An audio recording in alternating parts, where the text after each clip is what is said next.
Hey guys, it's Cthulthu here. So I'm going to Zaros right now. We're at God Wars, obviously. I'll be heading south towards the Zaros dungeon door.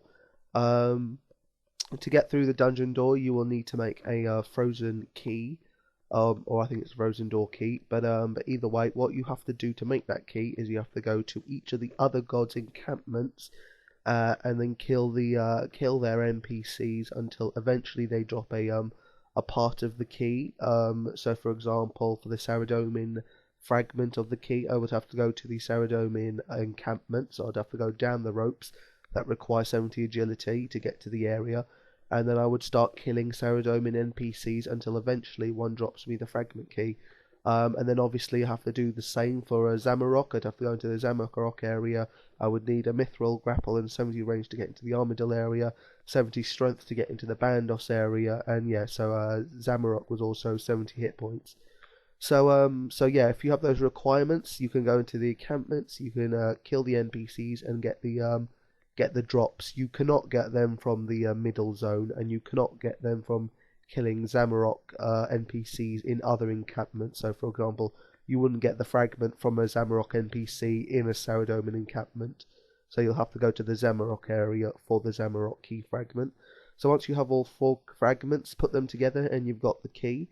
So one thing I do once I pass the door, well actually no, sorry, when you are past the door, and obviously you'll have to use the frozen key, that has 5 uses, and then after you've got only 1 use left, you can either use it again, in which case the key will break on the door, and you'll have to get the key fragments again, or you can fix the key, but fixing the key costs 50k a charge.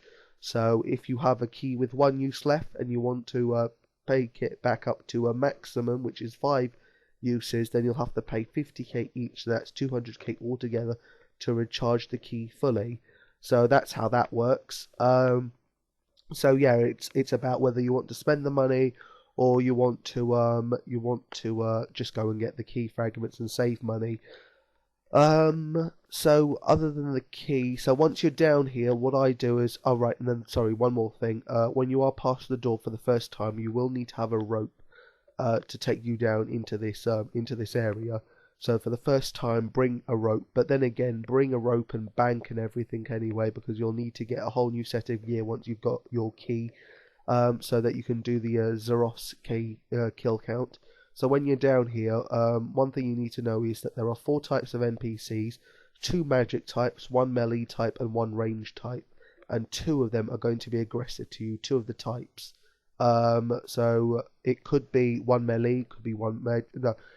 Okay, sorry, let me re-say that again. So there will be 4 NPCs, 4 types of NPCs that are in the room, and 2 will attack you.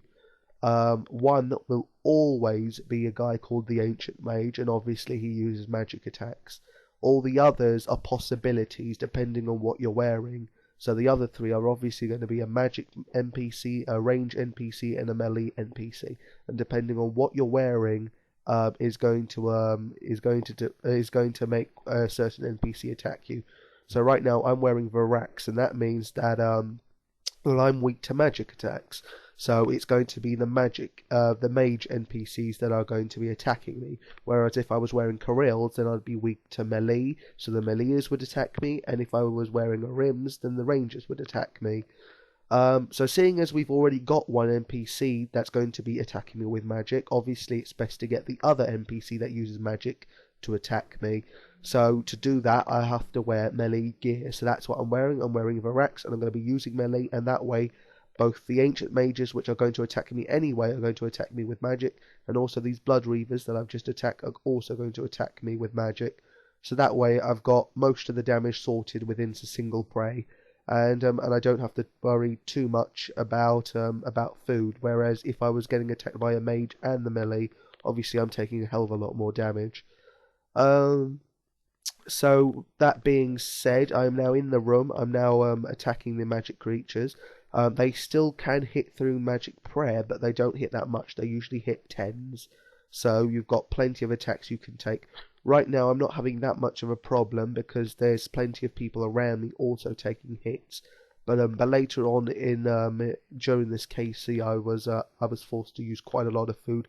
and I actually ended up with only one Saradomin brew left. So that was pretty lucky in the end. But yeah, so these guys can really take you down to low health if they're all on you. But right now it's pretty easy. So yeah, so always make one thing that you have to do is always keep an eye on your prayer level, because if you let your magic prey drop, that's it, it's over.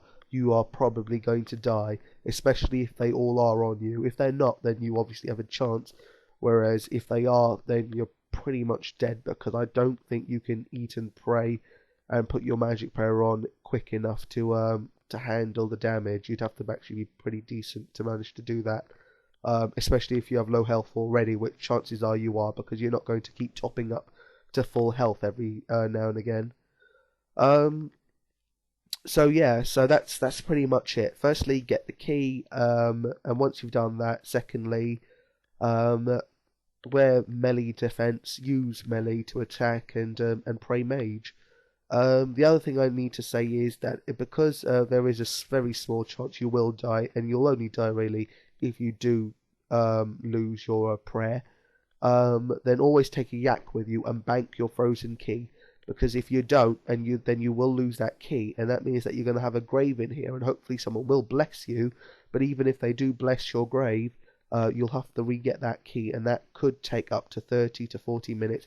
For me, it has both times, but it could take longer if you're unlucky, and you can be unlucky, so you could lose everything regardless of whether your grave is blessed. So it's best to bank that key as soon as you've gone through the door, and that's what I've done there. That's the only reason I have Yak and Scrolls on me, so that if I do die, I can grab my key, and then I can come straight back here and grab all my stuff from my grave, and I don't even have to be blessed, because it wouldn't even take me 6 minutes to get back here. Whereas it would be impossible without a key unless you're blessed, and even then you're still against the clock.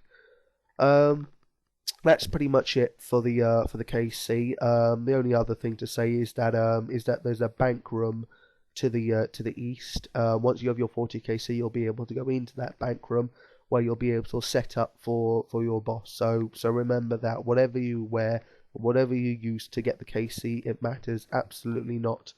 In terms of what you'll have to use for the boss, because you can redo your gear completely, and you can talk to the banker as many times as you want. It's only after you've gone into the boss room, no, that's it. There's no way coming back. You either have to die to leave the room, or you have to teleport to leave the room.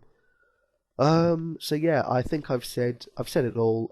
So hopefully you'll be able to take my advice. Melee gear, mage pray.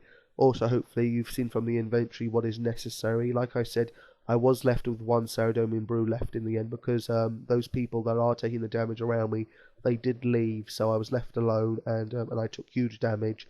So it's probably best to take a couple more brews. I would definitely suggest taking an overload if you don't mind wasting it.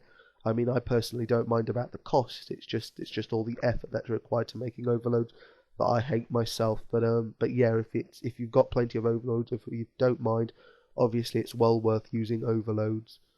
So yeah, I've said it all now, and I'm going to leave it there. Hope you use this guide to get to next, and I hope you get something decent as well. I will bring still probably a couple more videos on next to come, just so I can tell you firstly what's definitely best to do at next, and then also just hopefully give you my own experience on the boss and my own opinion. So that's it. This has been Cthulthu. Until next time, see ya.